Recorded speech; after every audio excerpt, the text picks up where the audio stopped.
भगवान के नाम का जब तक हम आश्रय नहीं लेंगे तब तक आपके चित्त में शांति नहीं मिल सकती। संपत्ति मिल जाएगी, धन वैभव ऐश्वर्य सब प्रकार के बल प्राप्त हो जाएंगे, पर चित्त में यदि हम शांति की इच्छा रखते हैं तो इच्छा की यदि शांति है आपके मन में कि हमारे मन में शांति हो जाए, एक ही चीज की इच्छा है, तो भगवान नाम का आश्रय लेना ही पड़ेगा। हमारे वृंदावन में निरंतर विराजमान रहने वाले और अनेक ऐसे महात्मा ब्रजधाम में इस ब्रजमंडल में वास करते हैं जिनके जीवन का प्राण है भगवान नाम। आप लोग जिनको जानते हैं, पूज्य श्री प्रेमानंद बाबा की वीडियो भी यदि आप लोगों ने सुनी हो, सुनते तो होगे भाई, ऐसा कौन है जो ना सुनता हो। तो बाबा भी आप लोगों ने सुना होगा, वो नाम पर कितना जोर देते हैं। नाम जो राधा राधा राधा राधा राधा। अच्छा, जितने भी नाम हैं इनमें भेद नहीं है, नाम में कभी भेद करना भी नहीं चाहिए, और यदि कोई भेद करता है तो नामापराध उसको लगता है। गोस्वामी तुलसीदास जी कहते हैं, कोबड़ छोट कहत अपराध हो।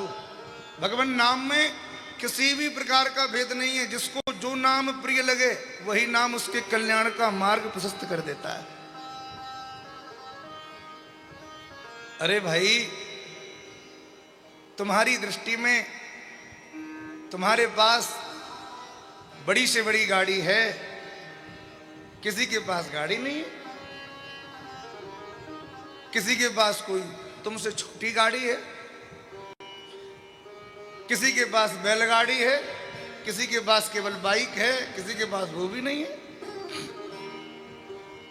अब एक जगह से दूसरे स्थान हमको जाना है तो आप अपने बड़े साधन के द्वारा चले जाओ, आप अपने साधन के द्वारा चले जाओ, जिसका जैसा साधन। अच्छा, ईमानदारी से बताओ, बहुत बड़ी गाड़ी में बैठ के आप इंदौर से वृंदावन आओगे तो क्या बड़ी गाड़ी में बैठ के आओगे तो वृंदावन में परिवर्तन दिखेगा क्या? वृंदावन तो जैसा है वैसे ही मिलेगा। कोई बैलगाड़ी में बैठ के आएगा तो क्या वृंदावन दूसरे ढंग से उसके सामने प्रस्तुत होगा क्या? अरे, वृंदावन जैसी जिस स्थिति में अवस्थित है, आपको अपने साधन के द्वारा आने पे वृंदावन की प्राप्ति वैसी ही होगी। ऐसे ही जो भी भगवान नाम आपको अनुकूल लगे, एक दूसरे की दृष्टि में आपको अनुभव कराएगा कि भाई इसकी गाड़ी छोटी है, पर वो उसके लिए बहुत बड़ी चीज है। जिसके पास जो है, जो संपत्ति है, जो साधन है, वो उसकी बहुत बड़ी संपत्ति है। जो नाम प्रिय लगे, राम कृष्ण हरि शिव राधा, जो गोविंद, जो भी नाम प्रिय लगे, उस नाम का आश्रय जब तक हम नहीं लेंगे तब तक हमारे चित्त में शांति नहीं मिल सकती। भगवान ने तो कुछ ही भक्तों के ऊपर कृपा करी है, पर भगवान के नाम ने करोड़ों करोड़ों जीवों का कल्याण कर दिया महाराज। नाम कोटि खल कुमति सुधारी।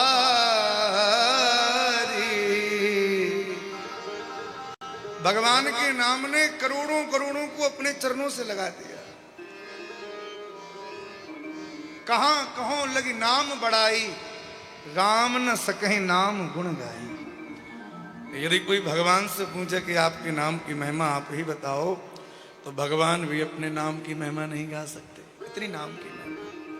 और एक बात और हम आप सबसे कह दें, नाम की महिमा आई है तो ये कह देना चाहिए, क्योंकि इस कलिकाल में सबसे बड़ा साधन यदि कोई है तो केवल एक ही है, क्या? भगवान नाम। अन्य जितने भी साधन हैं उन साधनों में किसी न किसी प्रकार की मिलावट है। आप कहोगे महाराज क्या मिलावट है? हमारी माताएं एक भजन गाती हैं, किसी भी क्षेत्र में चले जाओ, हमारी माताओं के कुछ भजन ऐसे हैं जो संपूर्ण भारतवर्ष में एक जैसे ही हैं। एक भजन माताएं गाती हैं, वो हमें केवल उसकी कुछ पंक्ति याद हैं, माताएं समझ जाएंगी।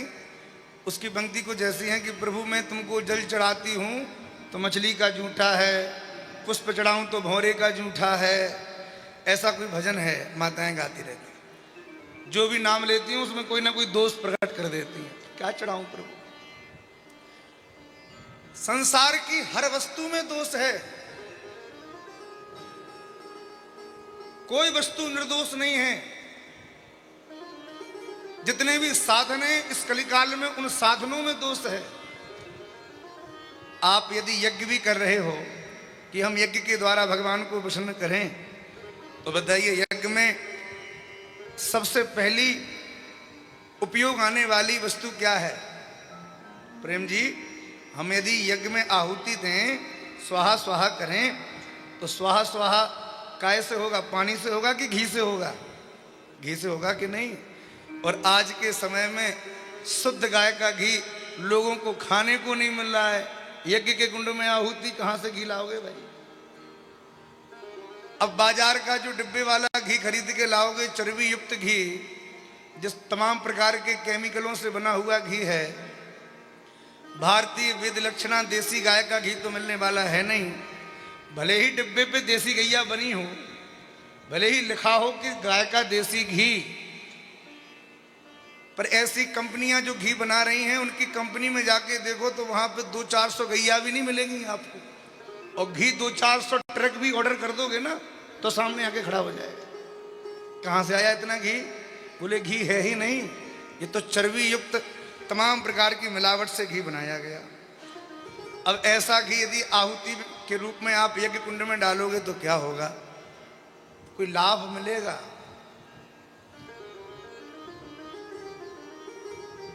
यज्ञ में उपयोग आने वाली शाकिल्य सामग्री में काले तिल की आवश्यकता पड़ती है।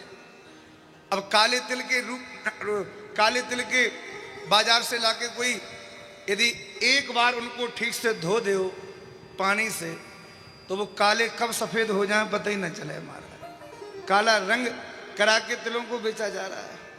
तो बताओ, घी में मिलावट, सामग्री में मिलावट। चलो आपने मेहनत करके गैया का घी भी जुटा लिया, सामग्री भी आपने शुद्ध पवित्र इकट्ठी कर ली। अब आपने कहा पंडित जी यज्ञ करवाओ। पंडित जी यज्ञाचार्य जी आ गए, तमाम ब्राह्मण देवता आ गए। अब जो पंडित जी मंत्र बोल रहे हैं, आपको क्या पता कि जो पंडित जी मंत्र बोल रहे हैं वो शुद्ध बोल रहे हैं कि अशुद्ध बोल रहे हैं?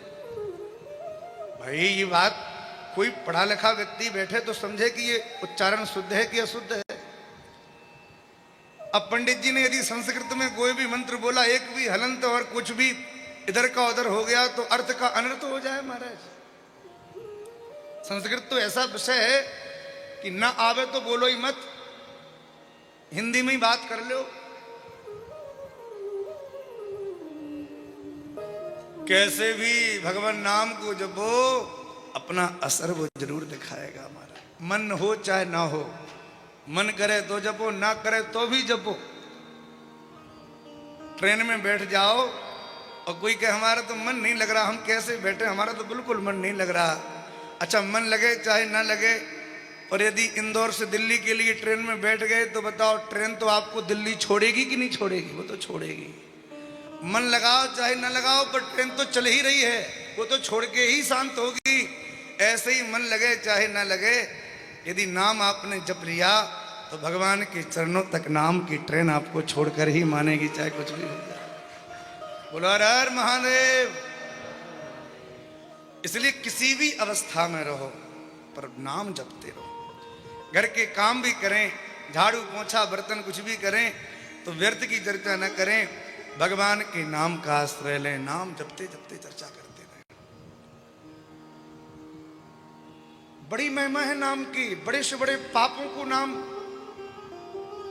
दूर कर देता है, नष्ट कर देता है।